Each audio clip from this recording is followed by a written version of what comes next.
Halo Sobat Manifest, Kembali lagi di Podcast Manifest Season 4 Episode 2 bersama aku, Frederika Karyadi. dan aku Nasya Praramadani yang akan menemani para pendengar di podcast kali ini. Gimana nih kabar teman-teman Manifest? Oke, semoga dalam keadaan yang baik-baik saja ya. Apalagi kali ini kita sedang menjalani minggu tenang nih teman-teman. Mungkin teman-teman sendiri ada yang pulang nih ke kampung halamannya atau belajar sendiri di kos. Nah, kalau Erika sendiri gimana ini? Kalau aku belajar sendiri sih Kak di kos. Dan sepertinya hari ini kita akan bahas satu hal yang menarik dan mungkin bisa menjadi ilmu baru nih untuk para pendengar setia Podcast Manifest. Bener banget, dan kali ini kita juga akan membahas sesuatu yang berbeda nih dengan podcast yang sebelumnya. Dimana podcast sebelumnya ini kita membahas terkait hak angket DPR yang sempat kontroversial beberapa waktu yang lalu. Wah, berarti di episode sebelumnya kita sudah membahas isu-isu mengenai hukum tata negara. Kira-kira tema kita kali ini akan bahas isu apa ya? Ada yang bisa tebak gak? Oke, mungkin aku langsung sebutin aja ya. Di podcast kali ini kita akan membahas terkait isu lingkungan nih teman-teman.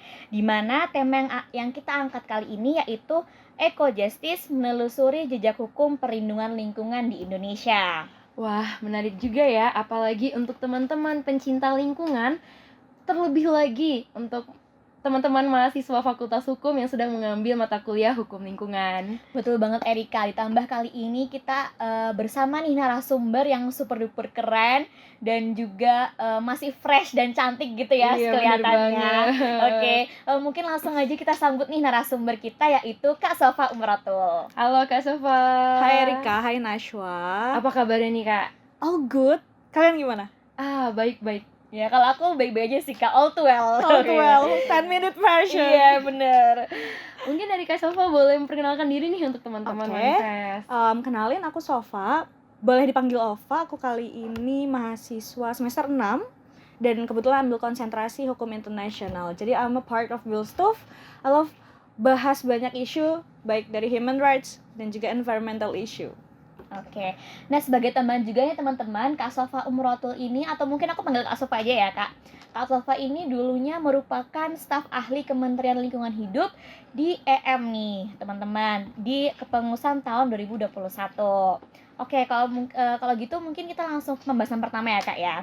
Nah sebagai pertanyaan pembuka nih Kak Sofa, tadi kan yang udah kita sebutin, kita nih membahas terkait eco justice nih dan bagaimana jejak hukum perlindungan hukum lingkungan ini di Indonesia itu seperti apa. Nah mungkin dari Kak Sofa sendiri bisa menjelaskan nih eco justice itu seperti apa sih dan kenapa hal ini tuh penting untuk dipelajari di masyarakat kayak gitu.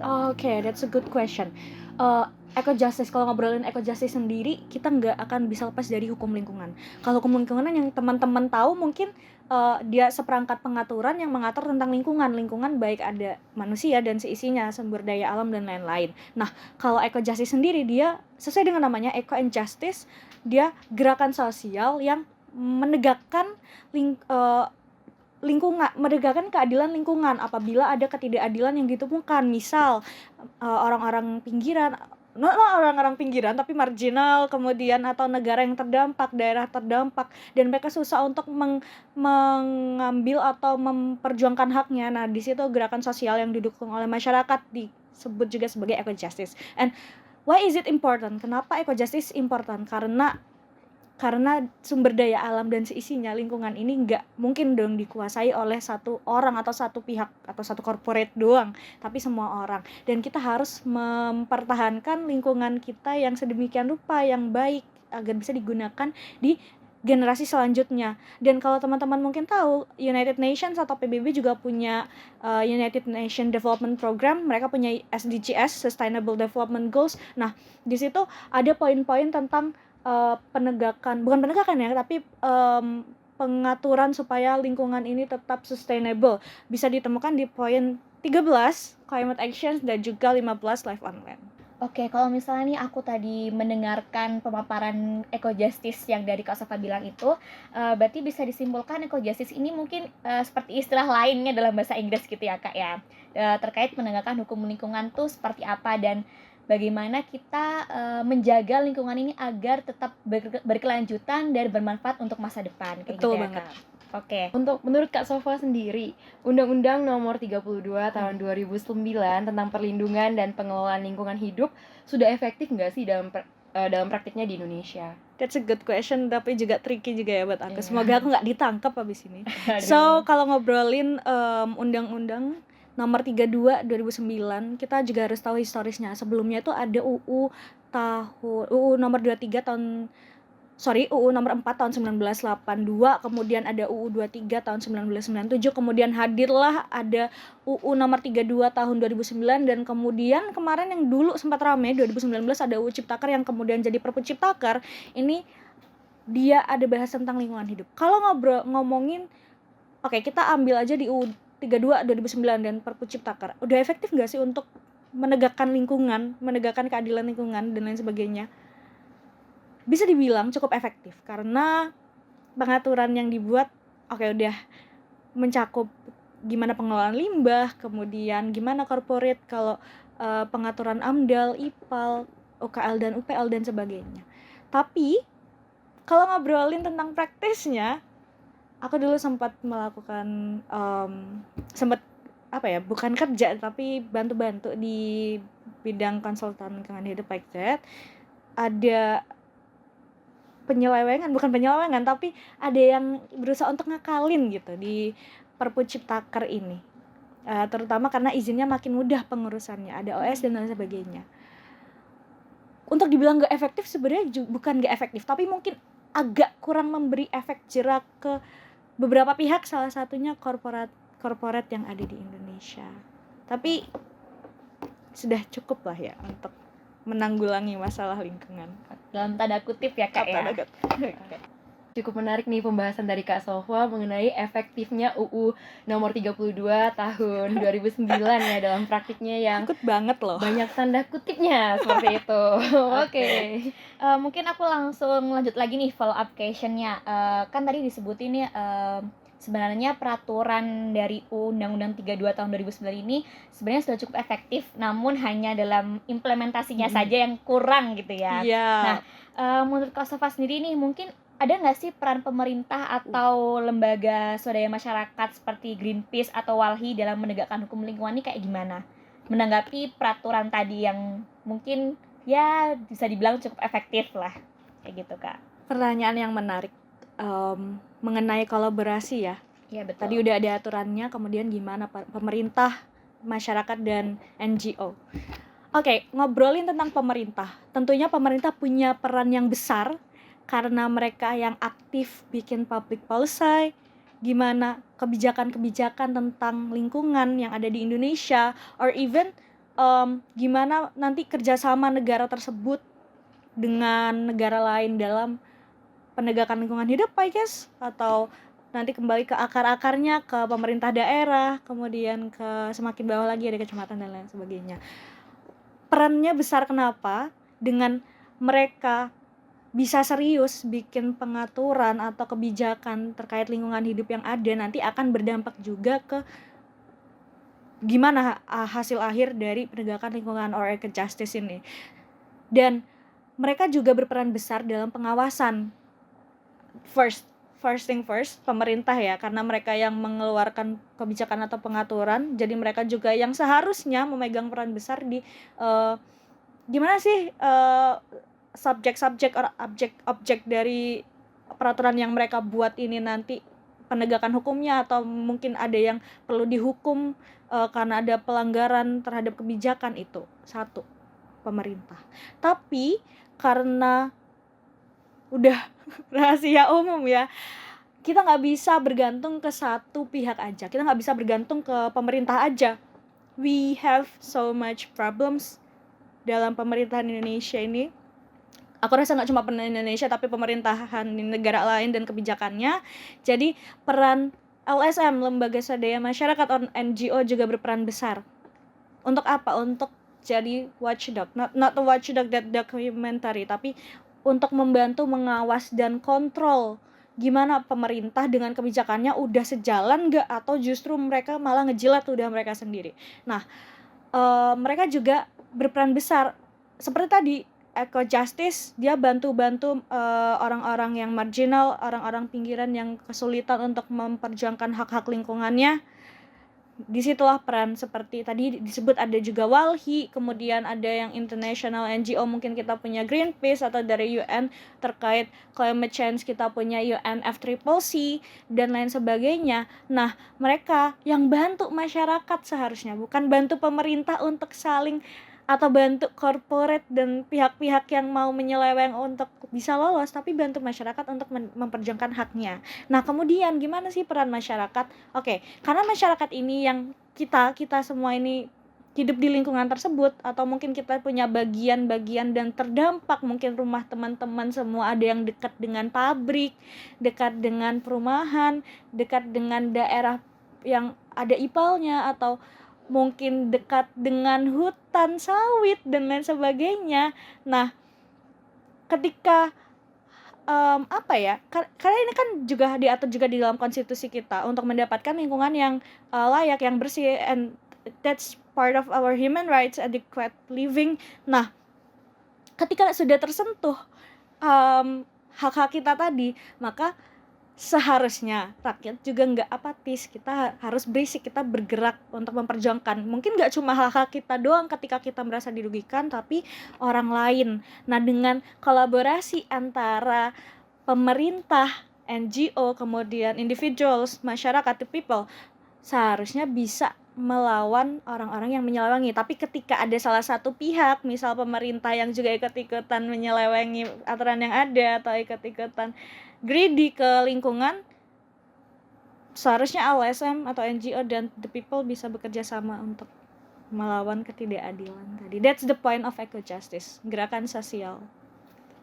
Berarti dari tadi yang Kak Sofa omongin terkait kolaborasi antara 3 pihak ini emang berarti itu sangat penting ya Kak di Betul banget. negara kita, dan mungkin juga nggak di negara kita aja tapi juga di seluruh negara di dunia ini ya, around the Ya. world, karena emang isu lingkungan ini menjadi salah satu isu yang paling utama dan paling digencar-gencarin, karena ya bisa kita lihat sendiri semakin tahun semakin masa juga semakin modern, lingkungan juga mungkin semakin buruk dengan adanya kerusakan iklim dan sebagainya kayak gitu.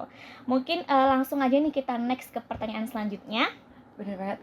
Dari Kak Sofa nih, mungkin bisa beri satu contoh supaya para pendengar juga bisa lebih paham lagi terkait kasus pelanggaran hukum lingkungan dan gimana sih cara penegakannya. Oke, jadi aku recall lagi nih materi ujian hukum lingkunganku ketika Waduh. semester lalu ya. Thank you for the question.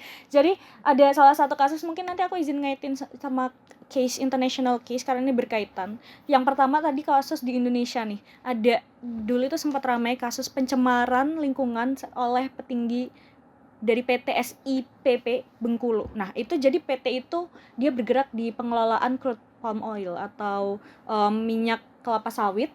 Nah, kemudian otomatis kan banyak limbah-limbah yang perlu diolah ya, nggak bisa asal dibuang, karena minyak itu salah satu zat yang akan cukup mencemari dan dia bisa kasih severe impact ke lingkungan. Nah, tapi pada saat itu mereka melakukan dumping atau pembuangan limbah yang secara asal-asalan. Aku rasa mungkin ada permasalahan di awal, mungkin di pengurusan persetujuan lingkungannya, sehingga tadi ada dumping yang illegal dumping, kemudian perizinan dari pembuangan limbah dan pengelolaan limbah B3-nya yang agak ngaco juga. Nah, padahal awalnya si PT SIP ini sebelum kena kasus yang ramai itu tadi, dia pernah ada kejebolan atau kebobolan limbah 2 kali. Tapi kemudian dan terjadi lagi. Nah, itu ya. Nah, dia si korporat tadi berusaha untuk ngatur sedemikian rupa, dan akhirnya pemerintah setempat itu mencoba untuk cabut dari keputusan kepala penanaman modal, cabut perizinannya, tapi I don't know kenapa bisa balik lagi, dan karena dumping yang ilegal tadi akhirnya dipermasalahkan kan secara hukum. Oke, dilanjutkan ke jalur hukum. Di situ mereka terjerat kalau nggak salah pasal 98 ayat 1 junto pasal 116 ayat 1 huruf B UU 32 2009. Jungto pasal 55 ayat 1 KUHP. Pada saat itu masih pakai UU 32 2009. Kemudian ia juga bisa juga nih dikenakan pasal 104 ayat 1 Jungto pasal 116 ayat 1 huruf B, UU nomor 32 2009 Jungto pasal 55 ayat 1 KUHP yang lama, belum yang KUHP baru. Nah, kenapa? Karena si PT SIPP tadi melakukan dumping limbah tanpa izin atau illegal dumping. Sedangkan PT SIP tadi merupakan corporate, badan usaha. Nah, karena ia mencemari baku mutu air, kemudian baku mutu air tadi itu tercemar, terutama di daerah das-das, bisa dikatakan kayak daerah aliran sungai. Nah, itu dia melakukan secara sengaja, kemudian melanggar beberapa pengaturan lain, nggak cuma UU 32 2009 ataupun KUHP, tapi juga melanggar Permen LH nomor 5 2014, PP nomor 74 tahun 2001, Keputusan Menteri LH nomor 17 2001, dan juga Keputusan Menteri Lingkungan Hidup nomor 111 2003. Atas hal tersebut, ia dapat ancaman pidana. Jadi diselesaikannya lewat jalur hukum pidana lingkungan, lewat jalur pidana. Bisa jadi ia terkena pidana penjara paling lama 10 tahun dengan denda paling banyak 10 miliar rupiah. Karena itu menyangkut hajat orang lain. Kemudian ancaman pidana penjara paling lama 3 tahun. Dengan denda paling banyak 3 miliar rupiah. Nah, not only that case, tapi mungkin banyak juga kasus-kasus yang ditemukan kayak kemarin ramai banget di Suruyan, mungkin ada kaitannya juga ya dengan kasus agraria, nggak cuma hukum lingkungan. Ya ramai kasus dari sawit, kemudian kebakaran hutan yang nggak cuma yang terdampak nggak cuma orang-orang di Indonesia, tapi negara tetangga seperti Malaysia dan sebagainya. Ini berkaitan sama, aku izin nambah satu kasus lagi ya, sama salah satu kasus yang udah dimasukkan application-nya ke ICJ, Mahkamah Internasional, itu tentang obligations of states in respect of climate change di tahun 2023. Maksudnya obligation of states, gimana sih, kayak tanggung jawab negara. Karena kalau dalam konsep hukum international atau hukum lingkungan, international environmental law, di situ ada badan UNFC, Triple C, dan juga UNEP Environmental Program. Negara-negara yang partis atau bagian dari organisasi tersebut, mereka nyetorin duit, tapi juga nanti ngebantu gimana sih negara ketiga yang mungkin untuk ngurus urusan negaranya aja masih sulit karena kekurangan uang, tapi terdampak oleh negara lain. Misalnya negara X melakukan industri bla bla bla sebesar-besarnya, kemudian ada limbah yang besar banget, dan yang terdampak nggak cuma negara dia doang, tapi negara lain. Nah, itu gimana? Nah, akhirnya ada kasus ini tadi di ICJ, Obligations of States in Respect of Climate Change. Kenapa? Ini merupakan salah satu dampak buruk dari climate change. Ada banjir di Mali and Sudan, kemudian banyak, terutama di negara-negara di Afrika, banyak merasakan kerugian. Akhirnya masyarakat internasional resah. Jadi kayak sebenarnya kasus yang kita alami itu mirip loh. Kayak ketika ada orang yang bertindak atau melakukan suatu tindakan X, kemudian mendampaki orang-orang yang emang tinggal di satu lingkungan atau lingkungan ini terdampak gitu loh. Itu obligation-nya siapa? Itu tanggung jawabnya siapa? Kalau di konteks di dalam negeri secara mikro mungkin ya, di Indonesia kita biasanya pelakunya siapa? Corporate and others, atau pemerintah dan kerjasama sama korporasi juga ya. Nah, kalau di dalam konteks makro ini antar negara, dan negara siapa yang bertanggung jawab? Siapa yang bertanggung jawab atas climate change atau permasalahan lingkungan ini? Dan ini masih diperdebatkan. Itu penyelesaiannya. Kalau yang tadi kasus pertama pakai pidana, yang obligations tadi ini yang di ICJ masih ongoing. Jadi jalurnya memang jalur litigasi tapi masih ongoing. Kita masih nunggu hasilnya gimana dari ICJ. Kalau di Indonesia kita pakai UU 32 2009 dan kemudian ada Perpu Ciptaker. Kalau di ICJ tadi kita pakainya karena Indonesia udah ratify juga ya, ada Kyoto Protocol, Paris Agreement dan others. Jadi intinya sejalan, dan kalau bisa dikaitkan memang masalah yang ada di Indonesia pun dan di global ini tentang lingkungan hidup sama-sama tentang siapa yang bertanggung jawab dalam kerusakan lingkungan tadi. Wah, keren dan luar biasa banget nih contoh-contoh kasus yang dibawakan oleh Kak Ova, dan cukup menarik bahkan insightful untuk aku sendiri gitu. Banyak hal yang aku baru ketahui, dan luar biasa ternyata perlindungan hukum untuk lingkungan itu sangat penting, bahkan sampai ke hukum internasional seperti itu. Ya betul Erika, apalagi juga ini yang sama kayak Erika juga, ini sangat insightful juga dan juga pengetahuan baru bagi aku karena ya sekedar info aja nih teman-teman, aku juga lagi menjalani mata kuliah hukum lingkungan, jadi kayak ya lumayan lah ilmu baru lah ya dari Kak Iya, Safa kayak gitu. Oke, mungkin terakhir nih last question ya Kak ya. Mungkin setelah Kak Safa tadi menjelaskan nih terkait eco justice, lalu penanganannya gimana, kasusnya seperti apa. Nah, mungkin terakhir dari Kak Safa sendiri bisa nih memberi saran nih terkait bagaimana sih terkait penegakan hukum lingkungan di Indonesia dan peran masyarakat untuk penegakan lingkungan hidup ini seperti apa sebaiknya. Dari Kak Safa sendiri seperti apa? Oke, saran dari aku ya. Tapi pertama, aku bukan expert di bidang ini. I just have my interest di environmental issue. Tapi kalau sepengamatan aku ya, apa sih yang harusnya dilakukan supaya penegakannya jadi lebih optimal eco justice ini? Yang pertama dari pemerintah sendiri. Kalau memang udah ada pengaturan dan kebijakan yang ada dan mungkin sistemnya udah integrated, tapi pihak penyelenggaranya tadi masih belum belum sejalan dengan apa yang mereka atur, juga masih kurang satu. Dan peran masyarakat ini penting banget. Masyarakat bersama NGO tadi, mungkin dari NGO bisa bikin annual report, atau mungkin masyarakat bisa ada volunteering ke NGO yang fokus ke lingkungan, bantu untuk melakukan penelitian di project-project yang berkaitan dengan isu lingkungan kayak tadi. Dengan adanya report tadi kan bisa buat evaluasi. Nah, evaluasi tadi bisa ditagihkan ke local government, atau kalau memang udah nggak bisa diselesaikan dengan local remedies and others dan udah meresahkan masyarakat internasional, bisa seperti tadi yang obligations of the state, bisa dibawa ke mahkamah internasional, ke bawah ke ICJ dan lain sebagainya. Nah, ketika NGO dan juga masyarakat tadi udah berperan besar, misal NGO udah bikin annual report, udah bantu menyuarakan isu-isu melalui media massa dan lain sebagainya, masyarakatnya diam-diam aja, it's not good. Jadi masyarakat juga harus bantu buat berisik. Gimana caranya berisik?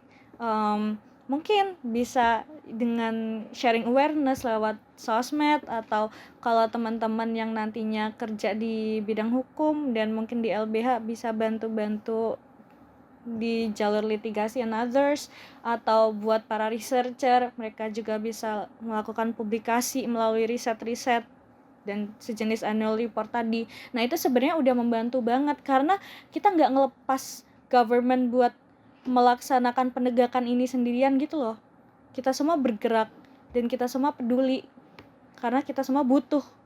Bayangkan kalau misalnya lingkungan ini rusak karena dari sistem, dari hukum atau kebijakan yang mengatur itu aja udah nggak optimal, udah rusak, kemudian lingkungan ini rusak, kita mau tinggal di mana kan? We don't have any other planet B, nggak ada.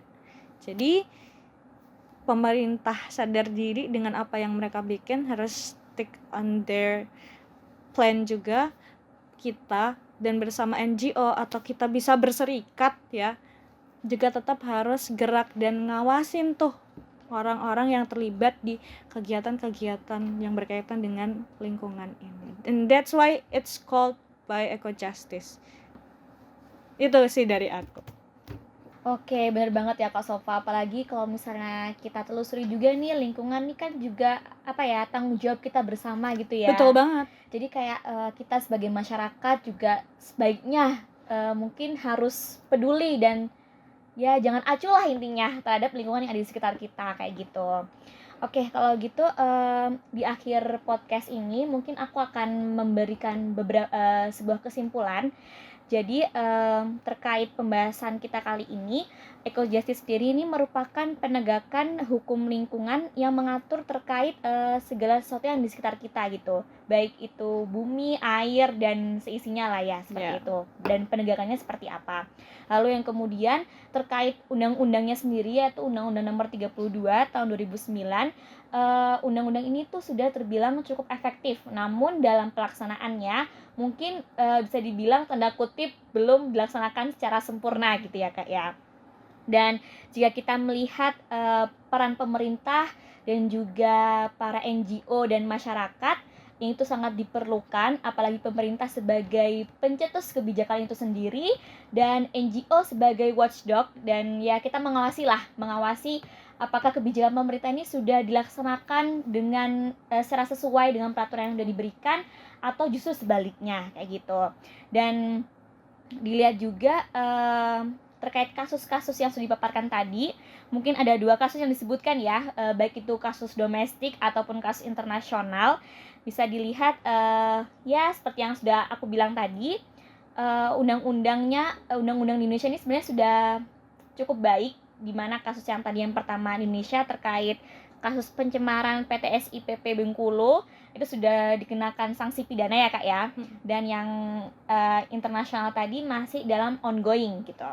Dan terakhir nih mungkin juga bisa menjadi saran teman-teman pendengar semuanya, kita sebagai masyarakat sudah sepantasnya nih untuk terus peduli dan mungkin mengajak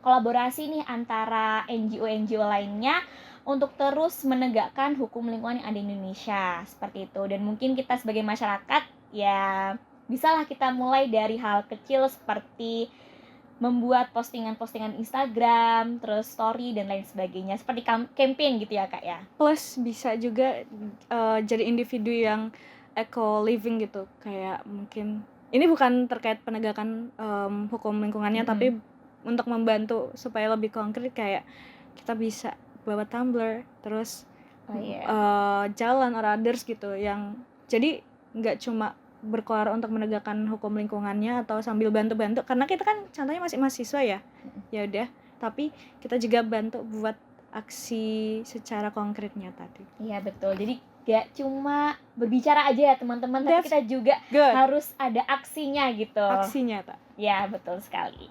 Ya mungkin Erika mau menambahkan? Sayang sekali kita telah berada di ujung podcast pada hari ini. Terima kasih kepada Kak Ova yang telah bersedia Erika menjadi narasumber yang luar biasa dengan banyak materi yang sangat insightful. Dan jangan sedih, pastinya kita akan kembali dengan episode-episode selanjutnya yang gak akan kalah menarik. Kita akhiri sampai di sini. Aku Frederika Karyadi dan aku Nasya Praramadhani pamit undur diri. Tetap jaga kesehatan teman-teman dan sampai jumpa di podcast selanjutnya. Bye. Thank you Manifest. Thank you Nasya. Thank you Erika. Yay.